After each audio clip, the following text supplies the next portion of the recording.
Bonjour à tous, je suis ravi de vous retrouver pour ce podcast autour de la thématique de la première fois. Je suis Hervé Van Rijn, fondateur du groupe RH Performance, spécialisé dans le recrutement, la formation, le coaching, le team building et l'outplacement. Et j'ai le plaisir d'animer ce second podcast en compagnie de Nicolas Delbecq. Bonjour Salut Nicolas, Hervé. comment vas-tu ? Eh ben écoute, je vais très bien. Alors j'ai le plaisir de vous présenter Nicolas. Nicolas fait partie de cette belle rencontre de ces dernières années. Un camarade que j'ai rencontré au sein d'une association d'entrepreneurs qui s'appelle l'APM.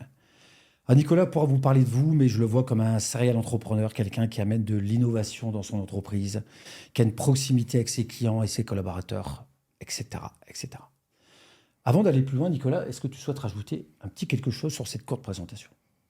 Écoutez, je la trouve vraiment très bien, mais je suis aussi un papa de 2 enfants et un mari aimant, j'espère, pour Eh ben, dire que on a 2 vies, notre vie d'entrepreneur et l'autre. Eh ben, tu pourras nous en parler. Alors on a tradition au sein de ma première fois, c'est de te proposer un joker. Mhm. Le joker, il sert à quoi ? C'est si à un moment ou à un autre, il y a une question à laquelle tu ne souhaitais pas répondre, tu peux utiliser ce joker. Est-ce que ce joker, tu souhaites l'utiliser ? Est-ce que tu souhaites en avoir un ? Eh ben écoutez, je garde en suspens ce joker que probablement je n'utiliserai pas. Super. Avant de démarrer, Nicolas, est-ce qu'il y a un dirigeant, un chef d'entreprise qui t'a inspiré ou qui t'inspire aujourd'hui ? Ah, c'est une très bonne question. Il y en a beaucoup qui m'ont inspiré et ça change, je pense, à différents moments de la vie d'entrepreneur. Moi, j'ai pas fait d'école de commerce ou de management. J'ai vraiment appris mon métier de zéro. Et tu as cité l'APM tout à l'heure. J'ai fait beaucoup de rencontres à l'APM et du coup, j'ai envie de citer Jean-François Lepoutre, qui est en retraite aujourd'hui, mais qui était le dirigeant de Calimétrie, une boîte assez importante dans notre région, et qui est mon parrain, qui m'a fait rentrer et découvrir l'APM. Et je pense que c'est un peu grâce à lui que j'ai fait ce que j'estimais être mon école de dirigeant en formation continue, qu'est l'APM. Donc ouais, j'ai une belle pensée pour lui. Et puis ce qu'il a monté, cette boîte Calimétrie, c'est absolument incroyable. Eh ben, tu pourras lui partager le podcast. C'est peut-être une première transition sur cette première question que j'avais envie de te poser, et peut-être que tu as déjà donné la réponse. C'est qui la première personne qui t'a donné envie de créer ton entreprise, de te lancer dans l'entrepreneuriat, de se lancer dans ce parcours de vie professionnelle ? Ouais, c'est une bonne question. Je pense que c'est mon ancien patron. Quand Ouais. j'ai été salarié du groupe La Voix du Nord pour la chaîne de télé Mhm. qui s'appelle WEO, la chaîne régionale. Et j'avais comme patron Jean-Michel Lebris, qui est toujours le patron de WEO. Et je pense que c'est lui qui m'a donné envie d'entreprendre, notamment parce qu'il animait une émission qui s'appelle Eco Co. Et que je réalisais, parce que j'étais le réalisateur vidéo de la chaîne.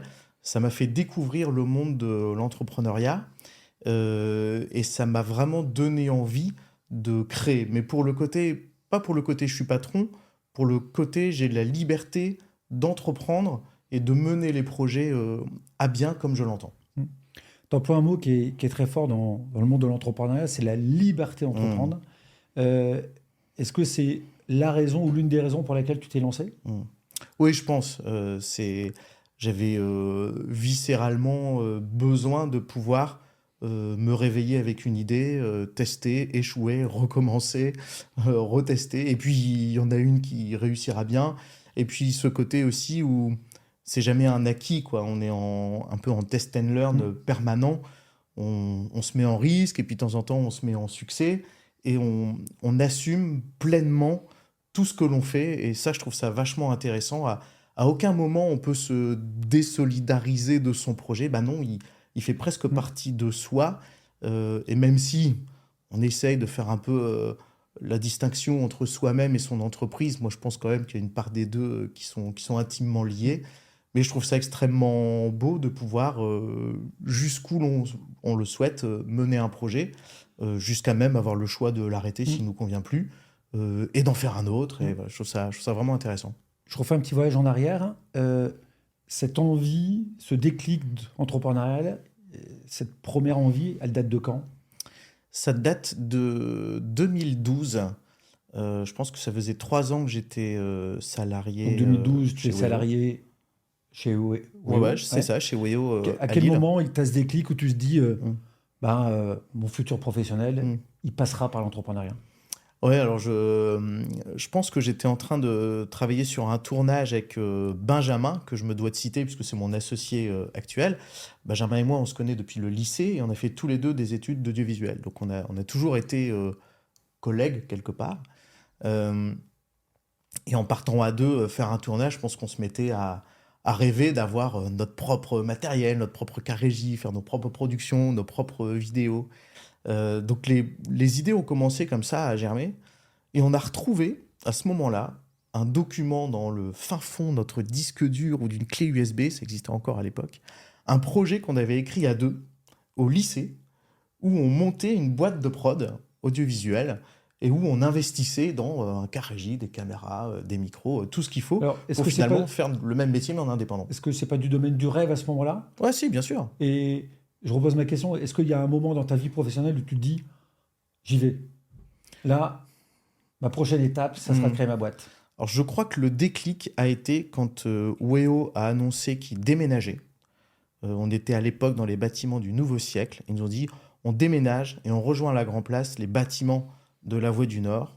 Et moi, je me suis dit, je ne ferai pas le déménagement.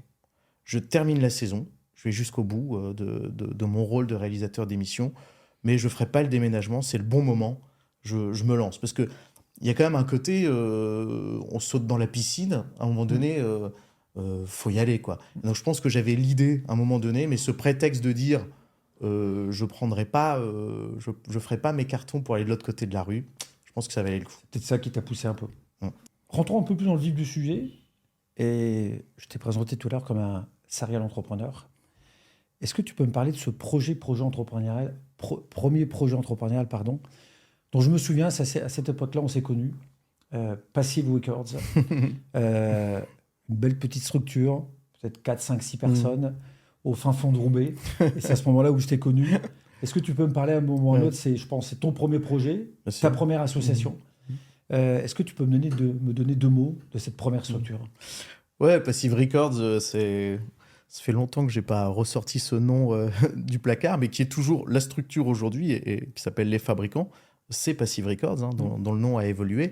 Passive Records, c'est l'émanation de notre premier métier à Benjamin et à moi, en étant dans l'audiovisuel.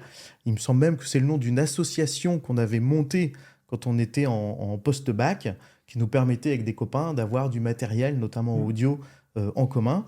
On leur a demandé si on pouvait garder le nom pour créer la structure. Et donc, notre premier métier, quand on était associé avec Benjamin à 50-50 dans Passive Records, c'était de faire de l'audiovisuel. Donc, on faisait des tournages pour les grands retailers, notamment de la région. Et moi, je faisais aussi un petit peu de télé à Paris. Donc, on avait gardé le même métier qu'avant, mais en indépendant plutôt qu'en CDI. Puis,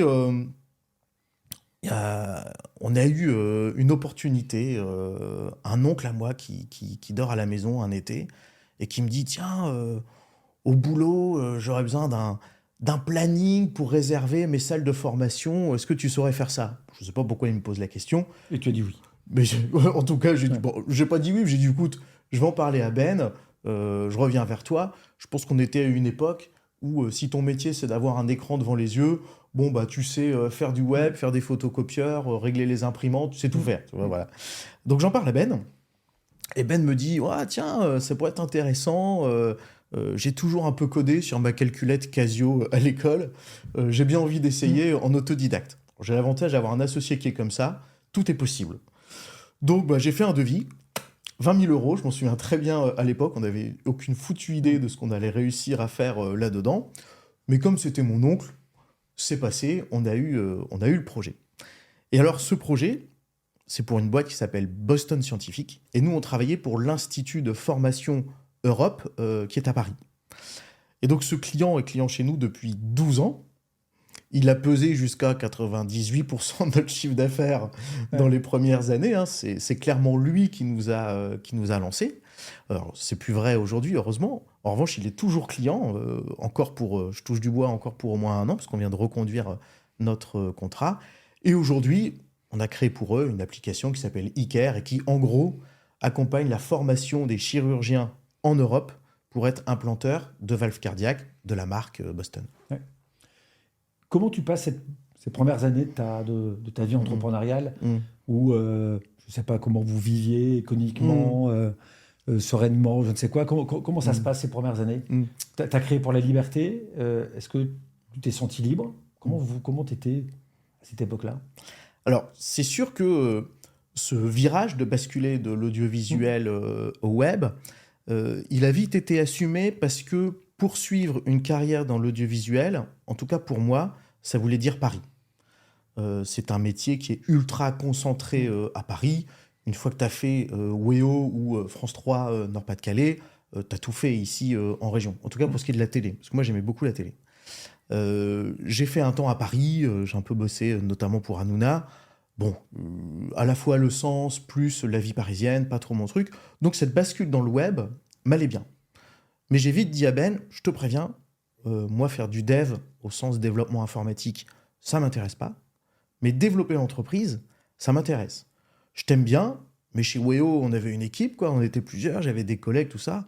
Bon, là, on est à deux, dans le bureau au-dessus du travail de ta maman, au fin fond de Roubaix. Bon, moi, j'ai envie d'autre chose. Et le deal, ça a été ça, quoi. Donc, bah, écoute, Ben, tu développes la compétence technique, et moi, j'essaye de développer l'entreprise. Donc, c'est né comme ça. Mais avec bah, tout ce que, aujourd'hui, notamment grâce à l'APM et aux rencontres que je connais, mais sans, à l'époque, sans mission, sans raison d'être, sans valeur, sans aucun repère, sans aucune formation en gestion d'entreprise, faire notre premier recrutement, faire des devis, faire des contrats, faire des choses comme ça, on ne savait pas du tout. On s'est pas mal cassé les dents les premières années. On a la chance que dans le service, on peut quand même vite rebondir. Il n'y a pas beaucoup d'investissement, choses comme ça. Donc, on vivait plutôt bien. On n'était pas riche, mais on vivait bien. Puis, il n'y avait pas de contraintes, tu vois, pas de charges. Ok. Tu parlais de ton premier recrutement. Souvent, Ouais, quand on est entrepreneur, on s'en souvient. ouais, Tu te souviens de qui c'était, comment ça ouais, s'est passé, ce que ça ouais. représente? Je m'en souviens très bien. C'était un alternant, d'ailleurs, je crois, qui venait de Epitech. Je pense qu'il s'appelait Sébastien. Il était très Sébastien, sympa. si tu nous entends. Sébastien, si tu nous entends, on t'embrasse. Mm. On ne s'est pas revu depuis. Mais non, je regarde plutôt un bon souvenir.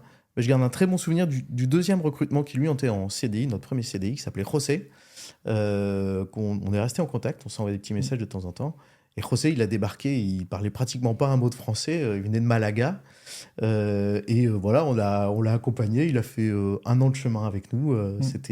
C'était très bien. Et puis, bon, voilà, après, ça a vivoté comme ça pendant 3-4 ans jusqu'à ce que on se fasse accompagner pour un petit peu structurer l'affaire, quoi. C'est marrant, ces premiers recrutements, les entrepreneurs s'en souviennent toujours. Ça fait Ah partie, ouais, la première facture, le premier client, absolument. le premier recrutement, ça reste très Mm. important. Passive Records démarre avec ce mono-client dans un premier temps, on Mm. élargit son business. Mm. Et moi, j'ai cette perception, parce qu'on se connaît depuis un certain nombre d'années, Nicolas, c'est que ton entreprise, il y a une vraie phase d'accélération, Mm. un petit peu avant Covid, Mm. après Covid, Mm. et puis on passe d'une vision que j'ai peut-être pas artisanale, mais de la TPE Mm. à une société qui se met vraiment à accélérer, où là, à chaque fois qu'on se voyait, tu cherchais 5, 10, 15, 20 personnes, et Mm. puis ça grimpe, ça grimpe.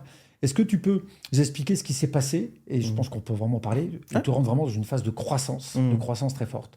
Comment tu l'as vécu? Comment tu vis cette première grosse accélération? Mm. L'élément déclencheur, c'est un accompagnement qu'on a fait avec Benjamin pour savoir un peu ce qu'on faisait en fait. Parce qu'on ne savait pas trop. Notre boulot jusqu'à 2019 se résumait à vendre des lignes de code. Et vendre des lignes de code, bah, t'es pas sûr de l'impact. Moi personnellement, je sais pas le faire. Compliqué. Et avec ce rapport qui existe dans nos métiers du digital, hein, où on développe des applis, des sites web, qui est de dire, bah, avant que ce soit fait, il y a une part d'inconnu. Et puis vendre des lignes de code, ça n'est qu'un moyen. Absolument. Ouais. Ça n'est qu'un moyen, ça n'est en aucun cas garant d'un Ouais. résultat ou de quelque chose qui Donc vous vous qui a faites de accompagner l'intérêt. tous les deux. L'idée de cet Ouais. accompagnement, c'est quoi? C'est clarifier votre vision, repenser votre modèle, c'est quoi? Alors, c'est d'abord un accompagnement du dirigeant, donc de Benjamin et moi. Et on a fait un petit exercice que tu dois connaître qui s'appelle l'ikigai. À quoi je suis bon, qu'est-ce que j'ai envie de faire, ce pourquoi je peux être rémunéré, etc. Et ce qui émerge, c'est le projet. Et là, ça nous ouvre un champ des possibles incroyable. Parce que là où on ne vendait que la maçonnerie, bah maintenant, on peut vendre l'architecture et l'ingénierie. Donc vous allez mettre du sens à votre projet. Exactement. Et suite à ça, du coup, on se fait accompagner sur un volet plutôt économique et valorisation du travail pour se rendre compte que bah, jusqu'à présent, on ne facturait qu'à peine 50% de notre travail, à savoir le code. Mais avant de faire du code, il y a énormément de choses, beaucoup d'accompagnement, du design, de la réflexion, de l'étude du besoin. Donc tout ça pour dire, bah, on va se mettre maintenant au service d'un projet et notre métier, ça va être d'incuber un projet et on va tout faire pour que ça marche et ça n'est plus limité à la simple fonction de développer du code. Alors, est-ce que c'est ce travail de cohésion d'associés qui fait que la société se met à accélérer? Ouais. Non, pas que, si. Alors, en grande partie, il n'y a pas que ça. Il y a aussi tout un travail sur le modèle économique qui en découle. On pourra Tu en peux dire un mot si tu approfondir veux. parce que Ouais, c'est à ce moment-là qu'il y a l'introduction de l'économie de la fonctionnalité, c'est ça? exactement. Donc à ce moment-là, on s'intéresse à ce qu'on appelle l'EFC, économie de la fonctionnalité et de la coopération. Je peux te lancer un challenge. Je t'en prie. En 1 minute, Ouais, nous expliquer ce que c'est le FC. ouais. Je vais commencer par le F et le C, la fonctionnalité et la coopération. C'est très facile. On sent que le discours est rodé, c'est Ouais. beau. La fonctionnalité, c'est avoir besoin de la fonction et non de l'objet. C'est avoir besoin du résultat et non, encore une fois, de l'objet, ou en informatique, pour le coup, on appelle ça une fonction. Par exemple, tu n'as pas besoin d'une tondeuse, Hervé, tu as besoin de tondre ta pelouse, ce Oui. qui n'est pas du tout la même chose. Et pour ça, tu vas mettre en place une coopération avec tes voisins, et vous allez acheter une tondeuse pour 5, au lieu que vous ayez chacun votre tondeuse. Mais Ça, le c'est seul le C. moyen, ça, c'est le E, c'est la fonctionnalité et la coopération. Parce que si tu n'as pas de coopération, tout le monde va vouloir tondre en même temps, c'est pas possible. Donc chacun va acheter sa tondeuse. Si tu coopères et que tu t'organises un minimum et que tu prends conscience que tu ne seras pas plus épanoui dans ta vie en possédant une tondeuse pour toi tout seul, tu as juste besoin de tondre, alors il n'y a aucun problème pour la partager avec tes voisins. Quand tu rajoutes le E, bah, tu rajoutes la dimension économique, donc tu appliques ce principe-là à l'entreprise. Et donc aujourd'hui, on va travailler avec nos clients avec comme objectif de succès, comme élément, facteur clé de succès numéro 1, la coopération, en partant du principe que si on ne coopère pas, il y a très peu de chances qu'on t'amène au résultat souhaitable. Et on ne va pas s'intéresser à empiler des fonctions dans ton application, mais plutôt à te dire quel résultat tu veux atteindre ce mois-ci, qui a de l'impact pour ton entreprise et qui s'inscrit dans ta stratégie. Plutôt pas mal, 1 minute 16. Bravo. Je progresse.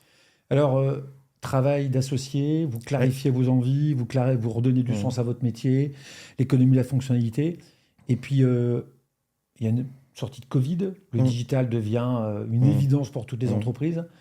Est-ce que tu aurais quelques KPIs à nous donner entre Passive Records en 2018, peut-être 2019, et les fabricants 2021-2022? On passe de quoi à quoi? Alors, à partir de 2018, je crois, on double de taille tous les 2 ans. Et donc, à partir de 2018, en termes de chiffre d'affaires, je pense qu'on fait ça de 300 000 2018, 600 000 l'année d'après, 1 million, 1,5 million, 2 millions, 2,5 millions, quelque chose comme ça. Ok. Comment on vit la croissance? Il y a un côté euphorique et il y a aussi un côté vertige, quelque part. Et encore une fois, c'est un travail d'associé aussi, de vite s'accorder sur le fait qu'on est d'accord pour y aller. La croissance, entre guillemets, si on fait, j'en sais rien, entre 5 et 10% par an, croissance relativement naturelle, ce qu'on avait fait jusqu'à présent d'ailleurs, n'a rien à voir avec, entre 8 et 10 recrutements par an, une gestion financière qui est autre, un pilotage qui est autre, peut-être un peu de middle management qui commence tout doucement à s'installer. Et puis après cette phase de croissance folle, il y a aussi la phase de maintenant il faut maîtriser les enjeux business, il faut être sûr que ça rentre, parce qu'une fois qu'on s'est mis les charges à un certain niveau annuel, à l'inverse, ça devient la contrainte. Très bonne c'est un peu dans les transition. deux sens. C'est quoi les premiers doutes dans ce contexte de croissance où tout accélère, mais les charges aussi accélèrent, les locaux deviennent plus petits, il y a du monde, il y a du management, il y a des clients et la pression. Est-ce qu'il y a des premiers doutes qui apparaissent? Si oui, c'est lesquels? Moi, le premier doute, c'est le moment où on quitte ce qu'on appelle la pizza team, où on peut, sur un claquement de doigts, dire « Bon, les gars, on se mange une pizza, on se retrouve autour de la table avec cette convivialité qu'on peut avoir dans un petit nombre de personnes. » Et donc, c'est est-ce que je suis prêt à ça? Donc Et c'est si oui, jusqu'où? C'est le changement de locaux qui fait ça? Ouais, Quel le symbole? changement de locaux, mais le changement de taille aussi en nombre de personnes. Une fois qu'on est 30, 35, 40, 45, on n'a plus la même proximité que quand on est 8 et au début. À la fois pour nous et à la fois pour les collabs, hein, qui sentent aussi qu'on est un peu plus loin d'eux. On est moins dans le bureau parce que notre rôle, c'est quand même d'être dehors et de représenter l'entreprise. Et puis on passe aussi d'une période de notre vie d'entrepreneur où on fait tout. On commande le café, on sort les poubelles, on fait la compta, on va chercher le bise, on fait la RH, on fait la paye, on fait tout ça. Il faut se faire, Ouais. il faut se faire aider, accompagner et structurer un peu ce qu'on appelle les fonctions support de l'entreprise, quoi. Je reviens sur la question de départ. Ouais. Donc, Passive Records 2018, Ouais. vous êtes peut-être 7, 8, 10. Et si je fais un bond en avant, au summum du plus de monde, Ouais. vous êtes à combien? On est à une petite cinquantaine et on est début 23. Et Fin là, 22, on début déménage, 23. on quitte Roubaix Ouais, et on va à Croix, c'est ça? absolument. Et Ouais. on s'installe Croix-Centre dans le site de la Maillerie pour celles et ceux qui connaissent. Et je remonte un tout petit peu. Au 1er janvier 2020, on change de nom pour s'appeler Les Fabricants. Ah, pourquoi? Pourquoi Parce changer de que- nom? Parce que Passive Records, c'est un autre métier. C'était une autre boîte finalement. C'était peut-être l'ambition d'être une boîte de prod, j'en sais rien, ou d'être dans l'audiovisuel. C'était plus ça. Et donc le storytelling, ce que racontaient les fabricants, en tout cas nos collaborateurs, maintenant on les appelle les fabricants, et vous demandiez à un collaborateur c'est quoi Passive Records? Passive Records, c'est la boîte de Ben et Nico quand ils faisaient de l'audiovisuel. Ah oui, mais vous faites plus ça. Ah oui, mais ça s'appelle... Bon, il fallait tuer le truc et passer à autre chose. Donc on a travaillé avec les collabs et on a choisi de s'appeler les fabricants. Cette phase d'accélération, tu l'as dit, c'est euphorique, on est emballé, il y a plein de sujets, il y a plein de projets. Il y a des doutes. Est-ce qu'il y a des premières déceptions?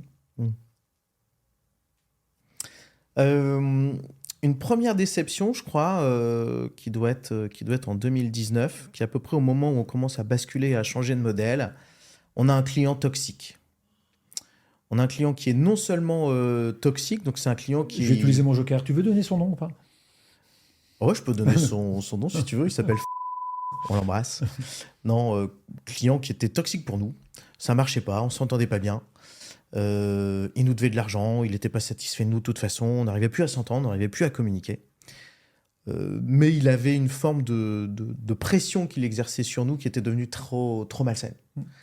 Et un matin, on se retrouve avec Ben au café. Ça va, ouais. Je suis allé chez le médecin hier, j'étais coincé du dos, j'avais mal partout. Je suis allé chez l'ostéo, il m'a fait craquer, je me suis mis à pleurer. Ah bon, moi aussi? Ah bon, toi aussi? Ouais. Parce qu'en fait, ça faisait 1 mois qu'on dormait avec dans notre lit. Donc, Nous physiquement pourrissait. et moralement. Ouais. Ouais. On s'était laissé atteindre par un client. Et là, on a dit, bon, qu'est-ce qu'il nous doit là? Il nous doit, je ne sais plus, 30 000 euros, qui était énorme à l'époque. Hein. Quand tu fais 300 000 euros de chiffre d'affaires, 30 000 euros, je ne vous fais pas le dessin, mais ça a beaucoup d'impact. C'est 10%. Voilà. C'est bon, on peut s'en passer? On va se démerder pour s'en passer. Allez, on rachète notre liberté. C'était le prix de la tranquillité et de la liberté. Exactement. On rachète notre liberté. Et à ce moment-là, on se dit, bon, 30 000 euros pour la liberté. Voilà. Et donc, on a dit au revoir à ce client. On a laissé notre ardoise. Mais vous avez racheté votre liberté. Et on a racheté notre liberté. Et on ne regrette pas. On a bien fait. Tu as parlé à plusieurs reprises de Ben, Ouais. qui est ton associé et ami. Dans la vie perso, on dit toujours que ce qui met à l'épreuve un couple, c'est de construire une maison. Faire les plans, choisir les matériaux, piloter l'archi et tous les entrepreneurs. Dans l'entrepreneuriat, souvent les associations, ça dure 5-7 ans et c'est pas toujours évident. C'est ta première association. Ouais. C'est également la dernière, et tant mieux. Quoique, il y en a d'autres qui sont venus derrière, mais en tout cas, c'est ton Absolument. associé. Qu'est-ce qui fait que ça marche avec Ben? Je pense qu'on a un rapport au pouvoir très sain qui fait que dès le départ, on a choisi de se mettre à 50-50. Donc aujourd'hui, on n'a plus 50-50 des parts de l'entreprise, parce que nous avons d'autres associés. Mais en tout cas, les parts qui nous restent à 2, on a toujours le même nombre de voix au chapitre. Qui fait que, de facto, on n'a pas un qui peut avoir raison sur l'autre. Et donc, on cultive depuis 12 ans maintenant cette vision qui est de dire soit je dois argumenter jusqu'à ce que j'arrive à te convaincre. Et si je n'y arrive pas, alors il faut qu'on trouve une autre idée à deux. J'ai une question. C'est qu'il y a une troisième voie non explorée. Question. Ma question, c'est globalement, qui a le plus raison entre vous deux? Ou quelles sont les idées de l'un ou l'autre qu'on suit le plus? Tu saurais me le dire? Non, c'est kiff-kiff parce que c'est pas sur les mêmes enjeux. Tu dis ça parce que tu as peur qu'il écoute le podcast ou pas? Absolument. Bon, Merci de respecter. C'est normal, tu me l'avais demandé. C'est toi qui dis happy wife, happy life. Là, c'est pareil avec son avec les associé. Ouais. Est-ce que tu te souviens de ton premier, si on a eu ton premier désaccord profond que tu as pu avoir avec ton associé? Est-ce qu'il y en a eu? Est-ce que tu t'en souviens? Et comment a-t-il été traité? Non, j'ai pas de souvenir de désaccords profonds. Des désaccords du quotidien, oui, en période de stress, en période un peu plus tendue économiquement, tout ça, je pense qu'on l'a tous vécu. Mais de désaccords profonds qui auraient pu amener à une rupture, à aucun moment, je parle pour moi, j'espère que Ben dira la même chose, à aucun moment je n'ai remis en question notre association, ou à aucun moment je me suis dit je serais mieux sans Ben. Jamais, jamais, jamais. Si tu avais 2-3 conseils à donner à nos auditeurs sur le secret d'une bonne association entrepreneuriale, ça serait quoi? Eh bien, c'est comme dans un couple où on dit que l'amour, c'est pas déclaratif, c'est du travail. Et je pense que la coopération, c'est vrai en terrain associé, c'est vrai en interne dans l'entreprise, c'est vrai avec les clients. C'est pas déclaratif, c'est du travail. Et donc, si on ne travaille pas avec son associé la coopération, à échanger, à parler, à garder la complicité qu'on a. Parce que oui, il y a eu des phases du projet avec Ben où on pouvait prendre 1000 décisions en se regardant. On n'avait même pas besoin de parler. Parce qu'on se connaît par cœur. Et il y a d'autres moments où peut-être on s'est un peu éloigné. Parce qu'un projet qui prend le dessus, parce qu'un day-to-day, parce que j'en sais rien, parce qu'il était à droite, moi j'étais à gauche. Et toujours on prend le temps. On se retrouve, ça peut être un déplacement en bagnole, ça peut être on s'appelle un soir, ça peut être on boit une bière un week-end. Mais toujours, on se retrouve avant tout comme amis, parce qu'on est avant tout des amis, c'est comme la famille, mais on s'oblige à se parler. Et ça, c'est important, je pense. Et ça s'anime, ça peut pas être déclaratif. Ça me fait penser à ce qu'on dit souvent, c'est que vaut mieux d'abord se connaître dans le monde professionnel et monter une société ensemble que d'être amis et d'amener l'amitié ou l'amour dans le monde professionnel. T'es un exemple. Oui, mais j'ai vécu le contre-exemple de travailler avec un ami et ça s'est pas très bien terminé. Donc, c'est le bon ami avec qui tu pouvais. Il n'y a pas de bonne ou de mauvaise situation. J'aime beaucoup cette expression, il faudrait la reprendre. J'aime beaucoup. Si on parle un peu de ton aventure entrepreneuriale, là je vais interpeller nos auditeurs. Moi, on m'a toujours appris, quand on fait la croissance externe, une fusion, avant d'annoncer à tout le monde ce qu'on va y faire, qu'est-ce qu'on fait? On valorise, on discute, on échange, on passe par le juridique, on signe, et une fois que c'est signé, archi-signé et mis dans le coffre-fort, seulement à ce moment-là, on en parle aux collaborateurs. Pourquoi je vous parle de ça? Parce que Nicolas, il n'a pas fait comme on nous dit de faire, et pour autant, ça s'est bien passé. Est-ce que tu pourrais nous parler en 2-3 minutes de cette fusion que vous avez faite d'une entreprise, je te laisse l'expliquer, sans respecter, je ne sais pas si c'était règle de l'art, mais en tout cas la prudence qui est souvent invitée à faire, et pour autant ça a bien marché. C'est vrai qu'on l'a fait à notre sauce. En avril 2023, on rencontre les dirigeants d'une société qui s'appelle Inuit, qui est une société de design product, UX, UI lilloise, qui a une 20aine d'années.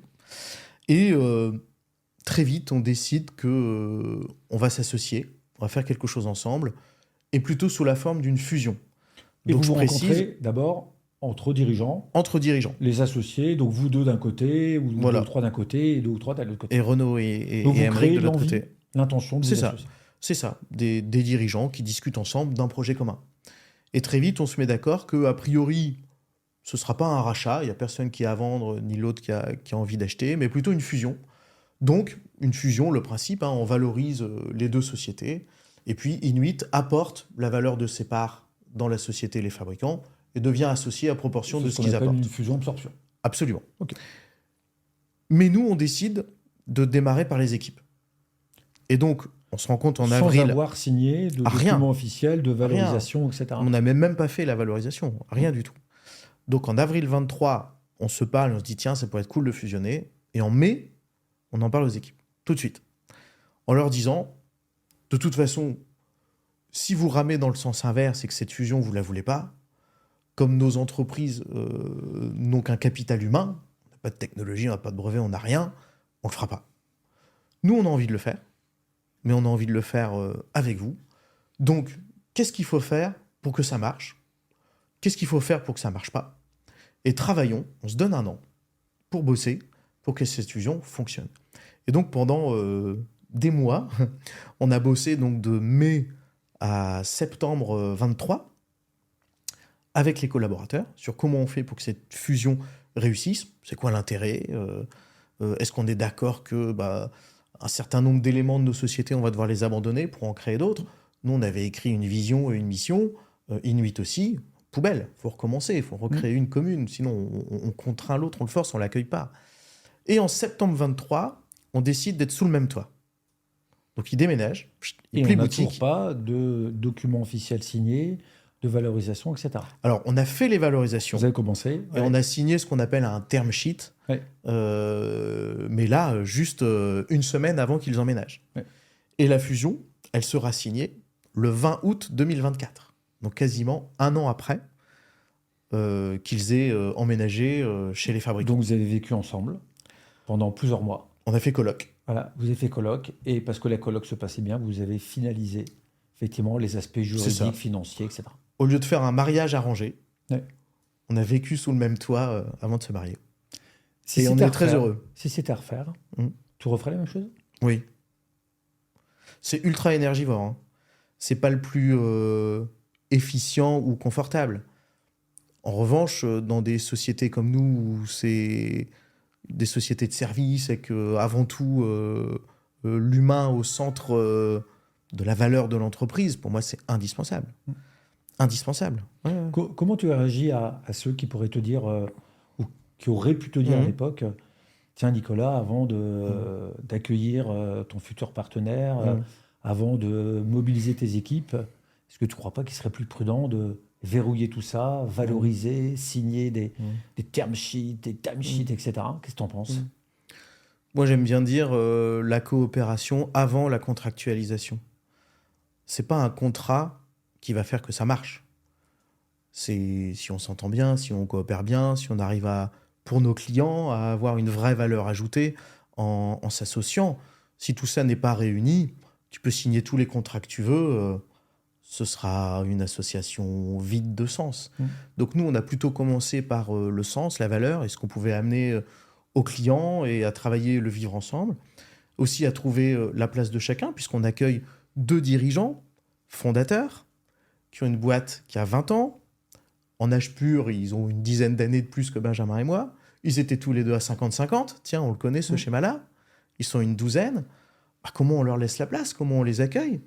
Ils vont devenir associés minoritaires d'une nouvelle boîte, d'une nouvelle histoire, qui continue de s'appeler Les Fabricants. Donc tout le travail a plutôt été comment on accueille ça, comment chacun trouve sa place dans cette nouvelle association, puis seulement on appelle les avocats et on leur fait faire des papiers. Encore une fois, je pense que cette partie juridique, elle est nécessaire, mais de mon point de vue, c'est pas le bon point d'entrée. Voilà. Ok. On a parlé de Pacific Records, qui est ta première entreprise, on a parlé de sa première accélération, de la première croissance. Et puis il y a aussi une première création un peu loin de ton métier de base. On parlait d'audiovisuel, on parlait de digital, et puis tu as une première société que tu crées, tu en as créé d'autres aussi, qui n'a rien à voir avec ton métier. C'est la Binouze. C'est la Tu peux nous Binouze. parler de la brasserie du Goulot? Ouais, en 2019, on a lancé ce projet un peu fou d'ouvrir une brasserie artisanale. On a trouvé un petit local à Roubaix pour faire ça. On a ouvert en plein Covid, c'était formidable, en plein confinement. Hein, gros, nous, on a le sens du timing. Hein, gros challenge. Qui a bien marché. On a vécu des belles années avec Roubaix. On a ouvert un deuxième site, une deuxième brasserie à Vimereux, sur la côte d'Opale, avec une bière qui s'appelle Baston, que normalement, que si vous allez sur la côte d'Opale, vous devez la trouver un peu partout. Goûtez la Baston. Parce qu'Antoine fait bien son job et fait en sorte qu'on soit dans Antoine, tous les si magasins. tu nous entends. Antoine, continue. On a passé la main à Roubaix, à une nouvelle équipe, parce qu'on n'arrivait pas à faire exactement ce qu'on voulait, ça devenait très chronophage pour nous. On est toujours propriétaire de l'établissement. Et là, on a ce qui pour nous est l'ultime projet de la brasserie artisanale. Nous allons ouvrir dans quelques semaines une nouvelle brasserie artisanale, mais qui est intégrée à un restaurant. Et donc toute la bière brassée sur place sera bue uniquement sur place, circuit court, plus d'emballage, plus de transport, dans un lieu qui s'appellera Big Luck et qui est dans les Grands Moulins de Paris, à Marquette-les-Lilles, dans un ancien site industriel absolument incroyable. Regardez et restez attentifs sur LinkedIn, vous en peut-être que entendrez Laurentin bientôt pourra faire parler. partie des prochains invités de ma première fois. Ouais, absolument. Tu as connu de la croissance et quand on a préparé ce rendez-vous, tu as connu aussi, comme beaucoup modèles agences digitales, des périodes plus difficiles. Je ne sais pas si on peut parler de stagnation ou de décroissance. Ouais. Et je te remercie de vouloir en parler parce que c'est pas toujours bien sûr. facile d'oser prendre le temps de parler de périodes plus difficiles. C'est qu'on a accéléré, on s'est taillé, on a pris des bureaux pour accueillir plein de monde, on s'imaginait aller plus loin. Et puis, on rentre dans une période qui est plus difficile. Est-ce que tu veux bien nous en dire un mot, Nicolas, sur cette première situation de décroissance ou de difficulté? Ouais, alors on a la chance d'avoir réussi à se stabiliser. On n'est pas encore, on n'a pas fait de décroissance, mais 2023 beaucoup plus challengeant. Ouais. On sent que ça s'est durci. C'est toute la conjoncture que l'on vit. Je pense que les effets du Covid ont encore été là en 2021, 2022, avec une planche à billets qui tourne, avec des emprunts qui sont très peu chers, avec un retard aussi en digitalisation à rattraper. Mais une fois que ce retard est rattrapé, une fois que les taux d'emprunt sont remontés, une inflation et donc une baisse de la consommation qui fait que nos clients, assez historiquement dans le retail, dans le Nord, sont aussi en souffrance, forcément, l'agence qui est le prestataire de toutes ces grandes entreprises, c'est aussi leur première variable. Donc oui, les budgets se sont énormément contraints ces dernières années, mais je pense que c'est toujours l'occasion de se réinventer, de faire autrement. Et peut-être qu'on était un petit peu trop retail-centrique du Nord et qu'il était temps de faire autre chose. Est-ce que c'est les premières décisions difficiles? Oui, c'est aussi les premières décisions difficiles, parce qu'on a dû faire des départs. Alors, les premiers, on interrompt les périodes d'essai, on ne renouvelle pas un contrat, voilà. Mais ceux d'après, où il faut aller voir des collaborateurs, leur demander de partir, alors que non seulement ils sont bons, mais en plus qu'ils ne gâchent rien, on les aime bien. Ça, oui, c'est pas marrant. Et donc, il faut le faire bien, il faut le faire sobrement et encore une fois en coopération. Je pense qu'on a la chance d'avoir un excellent climat social dans l'organisation qui nous a permis de dire, messieurs, dames, on est trop nombreux, que ceux qui peuvent partir le fassent parce que ce sera le seul moyen que les fabricants perdurent. Et ça s'est fait en très bonne intelligence. On a appris énormément de choses avec ces départs. Je les remercie tous d'ailleurs, et c'est des gens avec qui on a gardé contact, continuent de venir boire un verre de temps en temps au bureau, et j'en suis ravi. Et puis maintenant, on va de l'avant, c'est reparti, on a des nouveaux contrats qui arrivent, dans des nouveaux secteurs d'activité, ce que l'on voulait, on est rentré en maîtrise un petit peu plus de notre croissance. Peut-être aussi que notre apprentissage, c'est que on est sorti d'une période avec énormément d'appels entrants, on n'a jamais fait vraiment de bizdev. Et maintenant, il faut en faire, parce que quand on atteint une certaine taille, faut aller le chercher. Question simple, réponse simple. Qu'est-ce que ça t'a appris, cette période plus difficile qui vient chahuter, où le bateau, il tangue un peu? Qu'est-ce que ça t'apprend en 30 secondes? Je pense que c'est toujours l'humain d'abord, l'humain en premier. Il faut absolument protéger ce capital humain. Ça m'a aussi appris que des départs, c'est pas forcément un drame. Ça arrive. C'est pas forcément la honte de plus être en croissance ou d'être en décroissance ou de stagner. Voilà, ça arrive, ça fait partie du jeu d'entrepreneur. On a cette image peut-être en France où perd son job, mon Dieu, faire partir des collaborateurs, licencier quoi, comment? Ouais, mais en fait, ça fait partie de la vie d'une entreprise. On a des très belles phases de développement. Puis de temps en temps, on a une difficulté et il faut pouvoir se séparer de gens, même si on les aime bien. On a de la chance, on a des gens très compétents, très qualifiés, qui ont tout de suite retrouvé du boulot, on les a accompagnés au mieux, et ça, c'est super, quoi. Ça s'est fait dans un très bon climat, je trouve. On arrive tout doucement au terme de ce podcast. Déjà. Ouais, ça passe vite, Nicolas. C'est quoi les prochains projets des fabricants ou de Nicolas Delbecq? C'est quoi? S'il y en avait un ou deux que tu pourrais nous présenter là tout de suite, ça serait quoi? Mon prochain projet, c'est de ne pas faire de projet tout de suite. Tu l'as demandé? Non, j'ai réalisé moi-même que Je pense qu'on a été dans... On sort de, allez, 4-5 années de développement. On crée des nouveaux projets. On a créé les brasseries, on crée Big Luck, on crée les fabricants, on fait une fusion, etc. Donc je pense que le prochain projet, c'est Faut de digérer. s'occuper de ces enfants correctement avant d'en faire un nouveau. Et donc de faire en sorte que toutes les équipes soient bien, que tout soit rodé et qu'on puisse aller jusqu'au bout d'un projet. Parce qu'à force de créer des nouveaux projets, ben, on finit par délaisser celui d'avant et de pas aller jusqu'au bout des choses. Et j'aime bien quand même aller jusqu'au bout des choses. Donc le prochain sujet, c'est tout le monde performant. Voilà. C'est pas mal ça. Tu sais qu'on m'a fait la même demande il y a quelques années, C'est vrai? d'arrêter de créer. Ça m'étonne pas. Nicolas, je te propose de laisser le mot de la fin. Ouais. Qu'est-ce que tu as envie de nous dire? Et puis, peut-être, si tu avais des conseils à donner à nos auditeurs sur l'entrepreneuriat, ça serait Mm. quoi? Ah, lourde responsabilité. Vas-y. Bah, c'est un voyage merveilleux d'entreprendre. Faut voir ça comme un chemin. Moi, j'ai le sentiment que ce sera jamais fini, que ce sera jamais abouti. Aussi dire que on n'est pas obligé d'être patron ou fondateur d'une boîte pour entreprendre. Il y a aussi plein de gens en entreprise qui sont des intrapreneurs et qui au quotidien entreprennent. J'ai la chance d'en avoir plein à mes côtés chez les fabricants. Et je pense que c'est aussi important de les valoriser parce que c'est une forme d'entrepreneuriat.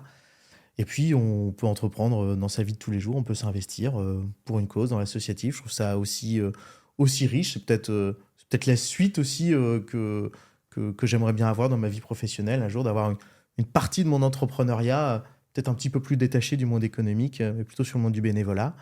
Voilà, il y a 1000 facettes dans ce métier-là, mais il est beau, il est riche et c'est un chemin, il n'y a jamais d'arrivée, je pense. Merci Nicolas. Merci. À bientôt. Merci. Bisous.